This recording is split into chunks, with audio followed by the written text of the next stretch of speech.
एक छोटे से गांव में एक लड़की राधा अपने माता पिता के साथ रहती थी। गांव के लोग कहते थे कि रात के समय अगर कोई अकेला बाहर जाता है तो उसे एक अजनबी आवाज सुनाई देती है जो उसे बुलाती है।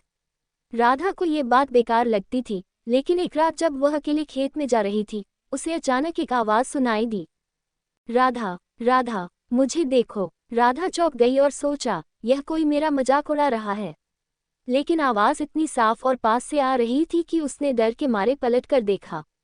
कोई नहीं था। डरते हुए वह वापस घर की ओर भागी, लेकिन आवाज उसके पीछे पीछे आ रही थी। जैसे ही वह घर पहुंची, उसने देखा कि उसके घर के दरवाजे पर खून के धब्बे थे। राधा अंदर दौड़ी और माँ पापा से कहा, मुझे कुछ दिखाई दिया, मुझे कुछ सुनाई दिया। लेकिन जब उन्होंने बाहर जाकर देखा तो कुछ भी नहीं था। वह डर के मारे सो नहीं पाए और उसी रात उसने फिर वही आवाज सुनी जो अब उसके कमरे से आ रही थी।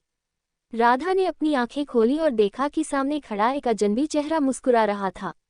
अचानक वह चेहरा गायब हो गया। राधा को अब समझ में आया कि वह आवाज किसी और से नहीं बल्कि उसके सामने खड़े मृत व्यक्ति से आ रही थी, जो उसे हमेशा अपनी तरफ खींचने की कोशिश कर रहा था। इसके बाद से राधा उस गांव में कभी अकेले बाहर नहीं गई और उसकी कहानी हमेशा सबको डराती रही। कहानी समाप्त। आशा है आपको ये डरावनी कहानी पसंद आई होगी। ऐसे ही और कहानी सुनाने के लिए चैनल को सब्सक्राइब करें, लाइक करें और शेयर करें।